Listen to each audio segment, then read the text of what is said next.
नमस्कार, मैं हूं पवन त्यागी।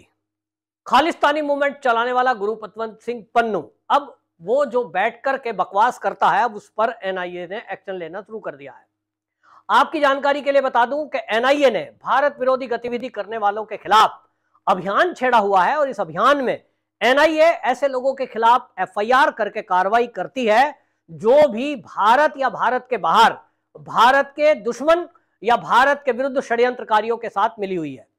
आपने सुना ही होगा गुरु पतवंत सिंह पन्नू जो खालिस्तान की मांग करता है और लगातार वीडियो जारी करके वो दिल्ली की सरकार को यानी हमारी भारत की सरकार को धमकी देता रहता है। हाल ही में उसने एक नई धमकी दी थी 19 नवंबर को लेकर, और उसने कहा था कि उस दिन एयर इंडिया की फ्लाइट में कोई भी सिख परिवार का व्यक्ति यात्रा ना करे, उस दिन हम फ्लाइट को उड़ा देंगे, यानी बम से उड़ाने की धमकी दी थी। इसको लेकर भारत सरकार ने गंभीरता से संज्ञान लिया, एनआईए को यह जांच सौंपी गई और अब एनआईए ने उस मामले में एफआईआर दर्ज की है और एफआईआर इतनी धाराओं में दर्ज की गई है कि अब इस पर इंटरनेशनल कार्रवाई कराने का पूरा एक खाका तैयार एनआईए ने किया है। या तो अगले कुछ दिनों में कनाडा की सरकार इस पर एक्शन लेगी, जो कनाडा में लोग बैठे हैं, और अमेरिका के अंदर ये गुरु पतवंत सिंह पन्नू बैठा है, वहां से वो वीडियो वायरल करता है।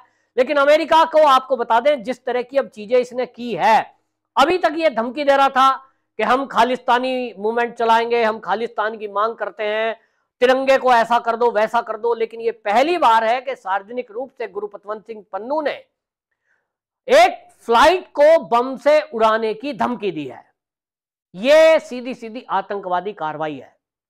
आप भारत के तिरंगे का अपमान करने की बात कहें तो अमेरिका यह कह सकता है, जो कि कहा भी बहुत लोगों ने, अजी ये तो अभिव्यक्ति की आजादी है, कोई तिरंगे को मानता है कोई नहीं मानता है, तो इसमें अमेरिका की सरकार क्या करे?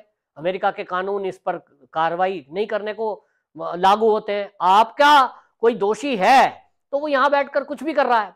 इस तरह से हमेशा गुरु पतवंत सिंह पन्नू के बचाव में कुछ लोग खड़े हुए, जिसमें इंटरनेशनल कानून हो चाहे अमेरिका के कानून हो, ये सब अभी तक आड़े आए थे। लेकिन जिस तरह की धमकी इस 19 नवंबर को लेकर गुरु पतवंत सिंह पन्नू ने दी थी, इसमें अब यह पक्का हो गया है कि अब इसके खिलाफ कार्रवाई होगी, क्योंकि यह एक आतंकवादी की तरह एक धमकी है कि आप किसी फ्लाइट को उड़ाने की धमकी दे रहे हैं।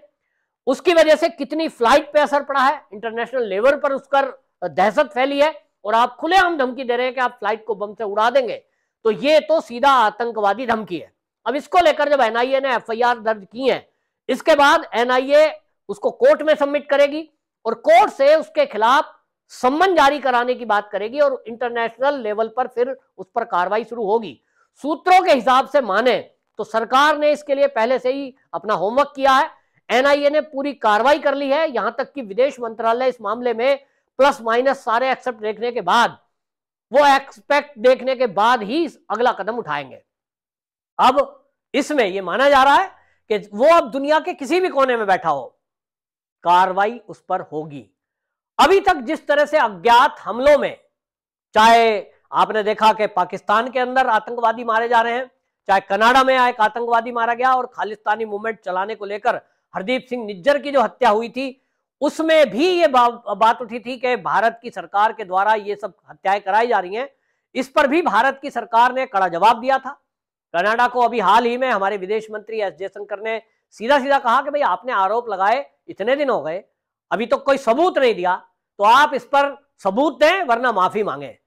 देखने की लायक बात यह है कि आरोप तो कोई भी लगाता है, लेकिन अब बात यह है कि भारत की सरकार अपने हिसाब से अपने देश के दुश्मनों पर कार्रवाई करने के लिए तैयारी कर रही है और कार्रवाई हो भी रही है। सभी लोगों का कहना यह था कि जब पाकिस्तान में बैठे हुए कई आतंकवादियों को किसी अज्ञात ने मार दिया है, तो चलिए ये उनका इंटरनल मामला है कि वो मार दिए गए। हरदीप सिंह निज्जर जैसे लोगों को जो खालिस्तान की मांग कर रहे थे, उनको कनाडा में मार गिराया गया। तो अब ये जो गुरु पतवंत सिंह पन्नू है, ये आए दिन जिस तरह की धमकियां देता है, जिस तरह से लोगों को उकसाता है, आपको याद होगा 26/11 जो दिल्ली में हुआ था, उसके पीछे भी गुरु पतवंत सिंह पन्नू था, जिसने किसानों को उकसाया था कि कोई भी अगर लाल किले पर तिरंगा फहराए, तिरंगे की बजाय खालिस्तान का झंडा फहराएगा, मैं उसको 2 करोड़ रुपए इनाम दूंगा। और उसके कारण से एक पूरी भीड़ उस लाल किले की तरफ पूरी प्लानिंग के तहत चली, जिसके बाद हमने देखा कि कि वहां तिरंगे का अपमान भी हुआ। अब ये तिरंगे का अपमान था, इसको लेकर के भारत के अंदर कोई व्यक्ति है तो उनको तो कार्रवाई की भी गई है। दिल्ली की पुलिस जो है उन्होंने कई सारे ऐसे लोगों को पकड़ा जो इस लाल किला कांड में दोषी थे, पंजाब से खोज खोज कर लाए गए। लेकिन अब कोई भारत के बाहर बैठा है और वो आए दिन बात करता है कि आप जो है खालिस्तान की मांग कर दो, आप ये कर दो, वो कर दो। अभी तक उसको इसलिए छोड़ दिया गया क्योंकि अभी तक कोई ऐसी चीज पुख्ता नहीं मानी गई जिसको इंटरनेशनल कोर्ट में या इंटरनेशनल प्लेटफॉर्म पर आतंकवादी घटना करार दिया जाए। लेकिन अब जो गुरु पतवंत सिंह पन्नू ने गलती की है, एयर इंडिया की फ्लाइट को उड़ाने की धमकी, इसके कारण अब वो बचने वाला नहीं है। कानून के जानकारों का कहना है कि अब भारत सरकार इसको अमेरिका में ही घेरने का काम करेगी, इंटरनेशनल प्लेटफॉर्म पर उठाया जाएगा और फिर आप देखेंगे कि उसको भारत को सौंपने को जो भी प्लेटफॉर्म है वो इस्तेमाल किया जाएगा और भारत का ये जो दोषी है ये भारत आएगा, इस पर फिर भारत के कानून के तहत कार्रवाई की जाएगी। अब इसके लिए आपको बता दें जो धारा लगाई गई है आईपीसी की धारा 120 बी, ये देश विरोधी एक्टिविटी देशद्रोह की धारा 153 ए, 506, 1967 की धारा 10, 13, 16, 17, 18 और 20 धारा है। इतनी धारा लगा दी गई हैं कि गुरु पतवंत सिंह पन्नू की बाकी की शेष जिंदगी भारत की जेल में बीतेगी, इतना तो तय है। और जो ये गुरु पतवंत सिंह पन्नू सोच रहा है कि वो दुनिया के किसी ऐसे कोने में जाकर छुप जाएगा कि भारत की पुलिस, भारत की सरकार उसको भारत नहीं ला पाएगी, तो वो भूल जाए। ये बदलता हुआ भारत है। अभी कुछ देश ऐसे बचे हैं जहां भारत सरकार का समझौता नहीं है, लेकिन भारत जिस तरह से आतंकवाद के मुद्दे पर दुनिया के देशों को एक कर रहा है, अब वो दिन दूर नहीं है कि बड़ी बड़ी महाशक्तियां भी भारत की हाँ में हाँ मिलाएंगी। समझने की कोशिश कर रही जा रही है और भारत इसको समझा रहा है कि सारी घटनाएं जितनी भी दुनिया में हो रही हैं उसके पीछे अगर मूल में आप जाएंगे तो कहीं ना कहीं चीन का संबंध पाया जाता है। अभी आप देख लीजिए जो फिलिस्तीन का और जो इजराइल का युद्ध हुआ है, इसमें हमास ने युद्ध की शुरुआत की, तो हमास के पीछे क्या हाथ आ रहा है? अपुष्ट खबरों से पता लग रहा है कि हमास ने जो गुफाएं बनाई हैं जमीन से 30 मीटर नीचे, ऐसी टेक्नोलॉजी चीन, अमेरिका और रूस, 3 ही देशों के पास है। तब फिर वो किसने बनवाई होंगी? किसने आतंकवादी संगठन को खड़ा करने के लिए ये मदद की है?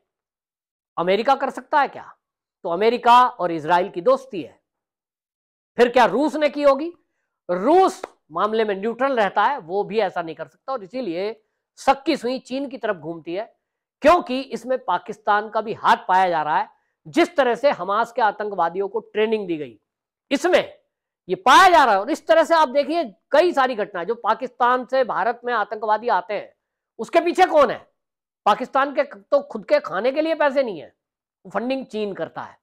इसी तरह अभी हाल ही में आप देखिए जो चीजें खुलकर सामने आ रही हैं उसमें ये दिखाई दे रहा है। और ऐसे में अमेरिका क्या चीन का साथ देगा इस बात पर? ये देखने लायक बात होगी। खालिस्तानी जो मूवमेंट है, ये सारा मूवमेंट चाहे 80 के दशक में भारत में चलाया गया था, जगह जगह बम फट रहे थे, खालिस्तान की मांग की जा रही थी और उस समय हमारे देश की प्रधानमंत्री श्रीमती इंदिरा गांधी की हत्या कर दी गई थी इन्हीं खालिस्तानी आतंकवादियों के जरिए से। उस समय भी उसके पीछे पाकिस्तान और पाकिस्तान के पीछे चीन था। आज फिर से इस मूवमेंट को चलाकर भारत में ये इसी तरह के दंगे फसाद और आतंकवादी घटनाओं को अंजाम देना चाहते हैं, भारत में अस्थिरता लाना चाहते हैं। और इसीलिए इनका फन कुचलने के लिए भारत की मोदी सरकार ये कड़ाई से एक्शन लेना चाहती है और इसी में एनआईए ने शुरुआत कर दी है एफआईआर करके। गुरु पतवंत सिंह पन्नू, अब उम्मीद रखिए, मुझे तो पूरी उम्मीद है, जल्द ही भारत की जेल में होगा, एनआईए की पकड़ में होगा। और वो इतना डरा हुआ है कि अज्ञात हमले देख करके वो बिल में छुपा हुआ है। यदि वो बिल से बाहर निकलकर और यूएस की दीवारों से कहीं बाहर निकलने की कोशिश करेगा तो उसको खतरा है कि कोई अज्ञात हमलावर उसको गोली का शिकार न बना दे। देखना होगा गुरु पतवंत सिंह किसी अज्ञात हमलावर का शिकार बनता है या फिर भारत की एनआईए उसे भारत की जेल की सलाखों के पीछे ले जाने में पहले कामयाब होती है। आपकी क्या राय? कमेंट बॉक्स में जरूर बताएं। वंदे मातरम।